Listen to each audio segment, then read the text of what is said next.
ఈ మధ్య కాలంలో చిన్నపిల్లల్లో కనిపిస్తున్న పెద్ద సమస్య ఏమిటంటే ఒబేసిటీ, పిల్లల్లో స్థూలకాయం. దీన్ని ఎలా నివారించాలి? దీనికి సంబంధించిన సూచనలు ఏమిటి? దీనికి సంబంధించిన ఆయుర్వేద ఔషధాలు ఏమిటి? ఈ మొత్తం సమాచారాన్ని మనం ఈ వీడియోలో తెలుసుకుందాం.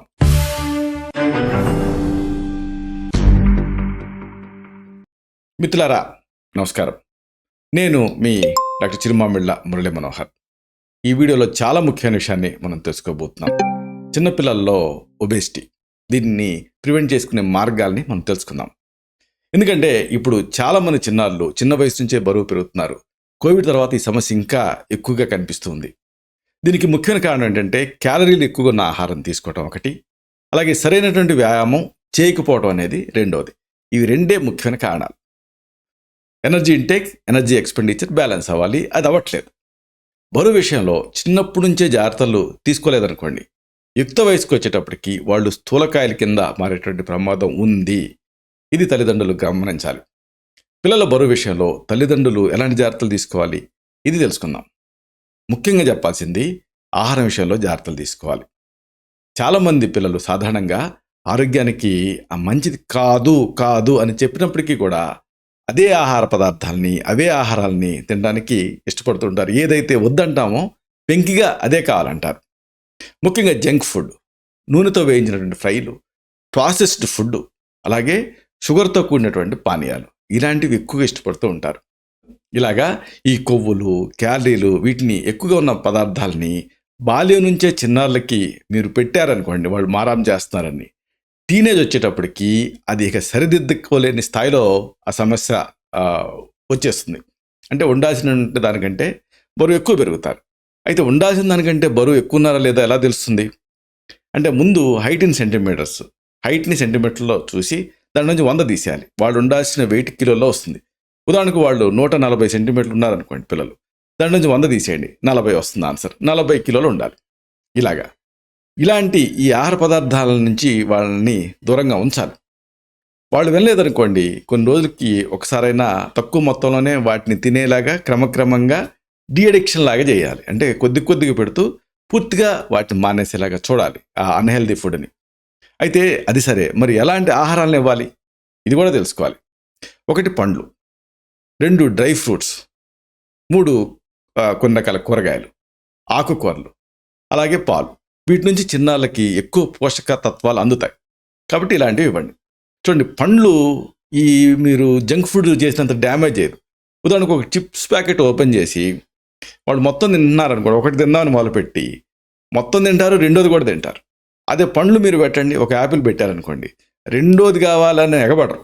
అంటే పండుకి ఆ నేచర్ ఉంటుంది, అంటే సాటిస్ఫై చేసే నేచర్ ఉంటుంది. ఆయిలీ ఫుడ్స్కి ఆ నేచర్ ఉండదు, మొత్తం తినేస్తారు. ఇది డిఫరెన్స్. కాబట్టి ఎంత తీయగా ఉన్న పండైనా సరే ఈ జంక్ ఫుడ్ చేసే అంత డ్యామేజ్ చేయదు. కాబట్టి వీటిని మీరు పిల్లలకి పెట్టండి. అలాగే పిజ్జాలు, బర్గర్లు, కేకులు, వీటిని తినడానికి చిన్నారులు అలవాటు పడుతున్నారు. వీటిని తినడానికి ఎక్కువ ఆసక్తి చూపిస్తున్నారు. అంటే ఇలాంటి ఈ జంక్ ఫుడ్ తింటే ఆరోగ్యానికి మంచిది కాదు అని పదే వాళ్ళకి చెబుతూ ఉండాలి. అలాగా ఒక స్లో పాయిజన్ని మనం ఎలా అయితే ఇంబైబ్ చేస్తామో చెబుతూ ఉంటే కొంతకాలానికి వాళ్ళు గ్రహించడం మొదలు పెడతారు. వాటి ప్లేస్లో పండ్లు, డ్రై ఫ్రూట్స్, నట్స్, ఆకుకూరలతో కలిగేటువంటి లాభాలను వాళ్ళకు అర్థమయ్యేలాగా చెప్పండి. ఉదాహరణకు వాళ్ళకి మంచి కరాటే ఇష్టం అనుకోండి, ఇది తింటే నువ్వు బాగా ఫైట్ చేయగలుగుతావు అని చెప్పాలి, బాగా నేర్చుకోగలుగుతావు అని చెప్పాలి. అప్పుడు వాళ్ళకి తినాలన్నటువంటి ఆసక్తి పెరుగుతుంది. అలాగే ఇక పండ్ల విషయంలో అరటి, సి విటమిన్ ఉండేటువంటి పండ్లు, క్యారెట్, బీట్రూట్, బాదం, జీడిపప్పు, వేరుశనగలు అంటే పల్లీలు, వీటిని వాళ్ళకి తినిపించండి. ఇక బెల్లం, నువ్వులు అద్భుతమైన కాంబినేషన్. ఈ బెల్లం నువ్వులతో చేసిన పదార్థాలని కొద్ది మొత్తంలో వాళ్ళకి ఇస్తూ ఉంటే బాల్యం నుంచే, ప్రధానంగా ఆడపిల్లలకైతే రక్తహీనత సమస్యను తగ్గించవచ్చు. అలాగే పాలు, గుడ్లు కూడా రోజు ఇవ్వాలి. వీటితో కూడా అనేక లాభాలు పిల్లలకి.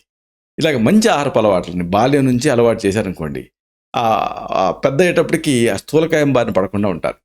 ఉదాహరణకు ఇప్పుడు పాలు, గుడ్లు వీటిని ఇద్దాం అనుకున్నారనుకోండి, గుడ్లతోటి మంచి బాయిల్డ్ ఎగ్ ఇవ్వచ్చు, వాటిని మంచి డెకరేట్ చేసి ఇవ్వచ్చు. పాలతో కూడా అంతే. అయితే ఇదంతా ఒక ఎత్తు అయితే ఎక్సర్సైజ్ని ఎప్పుడు కూడా నిర్లక్ష్యం చేయకూడదు. ఇది ముఖ్యమే. యుక్త వయసు వచ్చేటప్పటికి పిల్లలు ఆరోగ్యంగా ఫిట్గా ఉండాలంటే వాళ్ళకి చిన్నప్పటి నుంచి ఎక్సర్సైజ్ చేయటం అలవాటు చేయించాలి. మీరు వ్యాయామం చేస్తూ వాళ్ళని కూడా చేయమంటే అప్పుడు మీ మాట వింటారు. మీరు రన్నింగ్కి వెళ్తూ వాళ్ళని కూడా తీసుకెళ్ళండి, మీరు జాగింగ్ చేస్తూ వాళ్ళని కూడా తీసుకెళ్ళండి. అప్పుడు మనం ఏం చేస్తే పిల్లలు వాటిని అనుసరిస్తారు. కాబట్టి మీరు చేయాలి. అంటే you should set an example.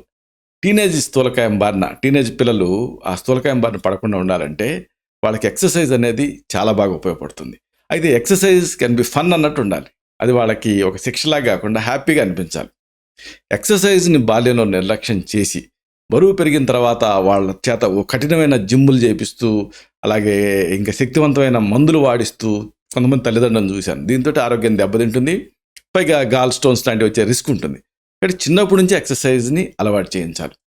నడవటం, జాగింగ్, స్కిప్పింగ్, సైక్లింగ్, యోగా, ఈత, డ్యాన్స్, ఈ మధ్య అనేక కొత్త కొత్త డ్యాన్స్ ప్రక్రియలు వస్తున్నాయి, ఆటలు, ఇలాంటి వాటిని వాళ్ళకి అలవాటు చేయించండి. స్కూల్ సమయం అయిన తర్వాత వాళ్ళకి ప్రత్యేకంగా డ్యాన్స్ క్లాస్కి తీసుకెళ్ళచ్చు, కరాటేకి తీసుకెళ్ళచ్చు, యోగా చేయించవచ్చు. ఇలా వాళ్ళకి ఇష్టమైన ఆట లాంటి వ్యాయామాలతో వాళ్ళకి శిక్షణ ఇప్పిస్తే యుక్త వయసు వచ్చేటప్పటికి ఎలాంటి ఆరోగ్య సమస్యలు రాకుండా ఉంటారు. స్థూలకాయం ముప్పు తగ్గుతుంది. అయితే ఇవన్నీ ఒక ఎత్తు అయితే ఈ మధ్య ఎక్కువగా మనం గమనిస్తుంది ఏంటంటే పిల్లల్లో ఎలక్ట్రానిక్ గ్యాడ్జెట్స్, వీటి నుంచి పిల్లల్ని దూరంగా ఉంచాలి. ఇప్పుడు ఎక్కడ చూసినా కానీ చిన్నపిల్లల చేతుల్లో సెల్ ఫోన్ లేదా ట్యాబ్లు కనిపిస్తున్నాయి. ఆఖరికి నా దగ్గరికి కన్సల్టేషన్కి వచ్చే పిల్లల్లో కూడా తల్లిదండ్రులు మాట్లాడుతుంటే ఆ పిల్లలు ఆ సెల్ ఫోన్ చూస్తూ గడుపుతున్నారు. అంటే ఏ స్థాయిలో అలవాటు ఉందో అర్థం చేసుకోవచ్చు. చిన్నప్పటి నుంచే పిల్లలు ఈ ఎలక్ట్రానిక్ గ్యాడ్జెట్స్కి అలవాటు పడిపోతున్నారు, అనేక సమస్యలు వస్తున్నాయి.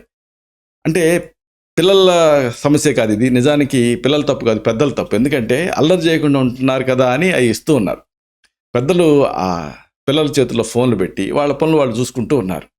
అయితే బాల్యం నుంచే ఇలాగ ఎలక్ట్రానిక్ గ్యాడ్జెట్స్కి అలవాటు పడితే ఎంగేజ్కి వచ్చేటప్పటికి వాళ్ళు స్థూలకాయం బారిన పడేటటువంటి రిస్క్ 100 times పెరుగుతుంది. ఇది అధ్యయనంలో తేలింది. మొబైల్స్, పర్సనల్ కంప్యూటర్స్, అలాగే ట్యాబ్స్, ఇలాంటి వాటిలో ముఖ్యమైనవి. పిల్లలు గంటల కొద్దీ ఒక చోట కూర్చొని గేమ్స్ ఆడటం, వీడియోలు చూడటం చేస్తున్నారు ఇట్లాంటి ఎలక్ట్రానిక్ గ్యాడ్జెట్స్లో. అలాగే స్కూల్లో కూర్చొని ఉండి ఇంటికి వచ్చిన తర్వాత కూడా ఇలాగా ఫోన్లను చేతిలో పెట్టుకొని గంటల తరబడి వీటిని చూస్తూ ఉండటం వల్ల, ఎలాంటి ఎక్సర్సైజు లేకపోవటం వల్ల క్యాలరీస్ పెరిగిపోతూ ఉన్నాయి, ఖర్చు కావట్లేదు. దీంతో బరువు పెరుగుతున్నారు. అందుకే cell phone, computer, TV, video games ఇలాంటివి వీటి నుంచి దూరంగా ఉంచాలి. అయితే పిల్లలు కదా, వాటిని ముట్టుకోవద్దంటే వాటి మీద ఆసక్తి చూపిస్తూ ఉంటారు. కాబట్టి మీరు ఏం చేయాలంటే వీటి మధ్య బ్యాలెన్స్ పెట్టాలి. అంటే అలాంటి వాటితోటి వాళ్ళు సాధ్యమంత తక్కువ సమయం గడిపేలాగా జాగ్రత్త పడాలి. అంటే ఏంటంటే వాళ్ళు బిజీగా ఉంచాలి. ఇలాగా చిన్న వయసులో పిల్లలు స్థూలకాయం బారిన పడకుండా ఉండాలంటే ఆరు బయట శ్రమతో కూడినటువంటి క్రికెట్, బ్యాడ్మింటన్ ఇలాంటివి ఆడేలాగా వాళ్ళకి ప్రోత్సహించాలి. అప్పుడు ఆటోమేటిక్గా ఈ ఎడిక్షన్ నుంచి దూరం అవుతారు. ఇలాగా మీరు చేయొచ్చు. అయినప్పటికీ ఏదన్నా ప్రాబ్లం ఉంది అనిపిస్తే, పిల్లలు లావు అవుతున్నారు అనిపిస్తే, ఏదైనా మెటబాలిక్ ప్రాబ్లం ఉందా అనేది చూడాలి. ఉదాహరణకు థైరాయిడ్ ఉండొచ్చు, లేకపోతే ఇతరత్ర సమస్యలు ఉండొచ్చు. అలాంటప్పుడు వ్యక్తిగతంగా వాళ్ళని పరీక్ష చేసి ఆ పిల్లలకి మాత్రమే ప్రత్యేకమైన ఆయుర్వేద ఔషధాలు ఉంటాయి, వీటిని తగిన అనుపాన సహపానాలతోటి ప్రిస్క్రైబ్ చేయాల్సి ఉంటుంది. ఇలాంటి మరిన్ని ఇన్ఫర్మేటివ్ వీడియోస్ కోసం ఈ ఛానల్ సబ్స్క్రైబ్ చేసుకోండి. అలాగే ఈ వీడియోలో అప్లోడ్ అవడంతోనే ఆ విషయం మీకు తెలియడం కోసం బెల్ బటన్ని క్లిక్ చేయండి. అన్నిటికీ మించి ఇలాంటి చక్కటి అద్భుతమైన విషయాలు 10 మందికి ఉపయోగపడటం కోసం ఈ వీడియో తలకి లింక్ని మీ సర్కిల్స్తో షేర్ చేసుకోండి. శతం జీవ శరదో వర్ధమానః, శతం హేమంతాన్ శతం వసంతాలు, 100 శరత్తులు, 100 హేమంతాలు, 100 వసంతాలు వర్ధిల్లుతూ జీవించండి. Stay healthy, stay happy, be positive, keep smiling, stay safe. Love you all. శుభం.